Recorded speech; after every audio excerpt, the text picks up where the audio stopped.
Welcome to the Virtual Strategic Solutions Virtual Reality Simulation System. Accessing Legacy Dataset. Files loaded. Simulation ready. Shortly after the Master's defeat, a super mutant named Marcus wandered aimlessly until he encountered Jacob, a Brotherhood of Steel Knight in powered armor who had pledged himself to the extermination of all mutants. Marcus and Jacob fought for a period of time, but soon realized the futility of their battle.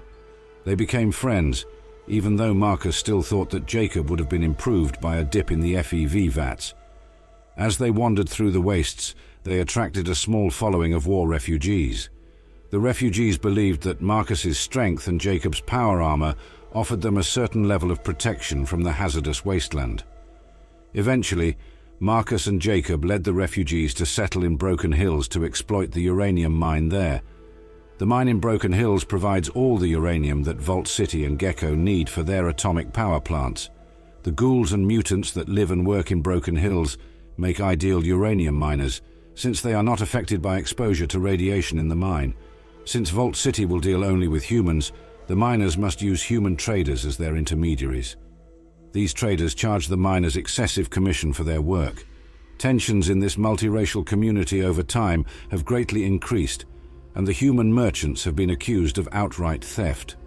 At some point after 2241, the Chosen One puts an end to the conspiracy to destroy the mutants, and Broken Hills began to thrive for a time until the uranium ran out. Without the income from the mine, the town slowly dispersed, leaving the place an empty ghost town. The Broken Hills uranium mine is worked by the town's super mutant population. The radiation in the mine has minimal effect on them, and their great strength aids in the physically taxing labor.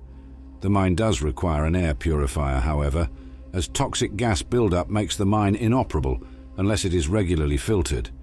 The town's lifeblood comes from the uranium mine. Broken Hills has its own operational refinery operated by ghouls. If uranium ore is purchased from a caravan, the refinery will produce refined uranium in return. The town is powered by a small reactor that runs off of uranium slugs and produces ample power for the community. The uranium trade runs to the NCR and Vault City, as well as trafficking Brahmin herds across the wastes. The uranium trade is so important to so many towns' existence that even Vault City will check their unrelenting bigotry for outsiders and mutants and trade valuable medical supplies and money for uranium ore. Ever since the mine's air purifier broke down, uranium production has halted, leading to an economic crisis in Broken Hills. The downtown section of Broken Hills is comprised of many buildings. There is the general store run by Liz, the caravan office managed by Bill, the bank and the prison guarded by super mutants. There is also a bar tended by Phil, a power station overseen by Brian, and the uranium refinery run by the refinery supervisor. The area is comprised of several interesting characters, such as Marcus, the town sheriff, who seeks someone to help find missing people. Francis, a super mutant, offers a prize to anyone who can beat him in arm wrestling, and Jacob the chemist is looking for people who share his prejudice against super mutants. Most citizens live in the residential district. The section has points of interest, such as the old ghoul's home, the professor's lab, and the entrance to the mine. A varied cast of residents live in town, such as Eric, who requires more electrical power for his home, Typhon, who claims to know of a secret treasure, but needs a sex doll, booze, and a magazine to access it, and Dan, who is seeking help locating his missing wife. In addition, Zaius, the mine foreman, needs help acquiring a part to repair the mine's air purifier. The Broken Hills uranium mine is worked by the town's super mutant population. The radiation in the mine has minimal effect on them, and their great strength aids in the physically taxing labor. The underground area consists of a complex series of tunnels where giant ants make their home. In a northern tunnel, several deceased individuals are found shot and subsequently eaten by ants. On one of the decedent's body, a note is found. It's not always easy for humans, ghouls, and super mutants to live together. This has culminated in a conspiracy to rid Broken Hills of its mutated citizens, led by human purist and store owner Jacob. The conspiracy has resulted in the arrest and incarceration of several of Joseph's supporters, as well as the murder of several civilians. Their bodies have been dumped in the town's caves and sewers in hopes of destabilizing Broken Hills and starting conflict. Jacob also sabotaged the mine's air purifier, temporarily halting mine operation. He ultimately hoped to detonate the purifier and bring the whole mine down on all the super mutants working inside. In opposition to Jacob are the mutants, mine foreman Zaius, and the arm wrestling champ Francis. There is also a conspiracy on the mutant side, instigated by Francis, which the player discovers upon finding a note on the corpses in the secret tunnel system under Broken Hills. The note proves that the mutants hope to frame the anti-mutant faction in the town for the deaths of the townspeople. Marcus is the elderly, super-mutant sheriff of Broken Hills in 2241 and mayor of Jacobstown in 2281. A survivor of the Unity, his once fervent dedication to the Master's cause has since softened into a more tolerant attitude. A burly old mutant with a weary cast to his face, Marcus's toughness and vigor seem at odds with his long history and fundamental belief in the goodness of people. He does not have any regrets about his transformation into a mutant. In fact, he prefers his existence as a super mutant, as he is free of the petty character flaws regular humans suffer from. He served in Unity with distinction, a firm believer in his vision and philosophy. For Marcus, the Master's plan was a chance for elevation of humans above internecine conflict and war, to break out of the vicious cycle of war. Marcus believed that humans could never elevate themselves alone, that the Master's actions were a necessary step in the advancement of humanity. The destruction of the Unity by the Vault Dweller hit him dearly.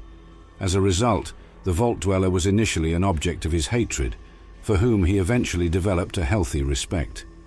After all, if all humans fought for their beliefs with such conviction, the Master would not have had to come into being. Still, he missed his friends, the best that humanity had to offer. Following the fall of the Master, Marcus took to the wastes. His steady hand in managing the affairs of the town led it to prosperity. Uranium found its way to numerous clients in the wastelands, including Vault City. Marcus's positive opinion of humanity, inspired by Jacob, eroded as he saw the petty hatred and jealousy tearing apart his people. He mused that the Master's plan could have succeeded with better candidates, but would it be able to succeed against the human tendency to tear down the exceptional men and women among them? In his heart he knew that the Master was right, but he soldiered on. Rumors of an anti-mutant conspiracy did not help. Chasing shadows, Marcus eventually asked a tribal wanderer to help him investigate. That tribal was the Chosen One. After successfully exposing the conspiracy and saving Broken Hill's mine from closure, the old mutant decided he was far too old for settling down and joined the tribal. They fought side by side on Control Station Enclave, saving the world from destruction, eventually vaporizing the oil rig in nuclear fire. Marcus never returned to Broken Hills. Instead, he headed east into the Rocky Mountains, inspired by his tribal friend. His goal, finding other mutants like himself and creating a place they could call home. He never heard of the Chosen One again, but he had a feeling everything turned out well for his friend in the end.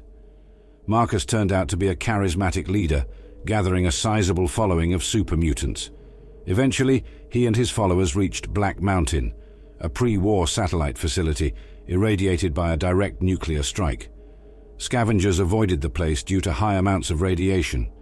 However, this did not deter the super mutants, who claimed Black Mountain as their new home in 2277. The machines were in serviceable condition, enhancing its appeal. However, it did not turn out to be the safe haven Marcus imagined it as. The biggest and most long-lasting problems came from the Nightkin that accompanied him. Tabitha, a former high-ranking member of the Unity, and a Nightkin suffering from a particularly severe case of Stealth Boy-induced schizophrenia, was a constant problem. After Rhonda, her robot companion, broke down, her mental condition deteriorated. Attempts to distract her with a journal project failed when she discovered Black Mountain's radio station and managed to get it repaired. Broadcasting her message consumed her attention and exacerbated her mental issues, leading her to ignore Marcus's leadership. After all, for her, he was a first-generation super mutant, just a step up from the second-generation imbeciles all too common in the settlement. Eventually, the situation deteriorated. As the Nightkin clashed with Marcus's fellow first-generation super mutants, he found himself unable to broker a peace.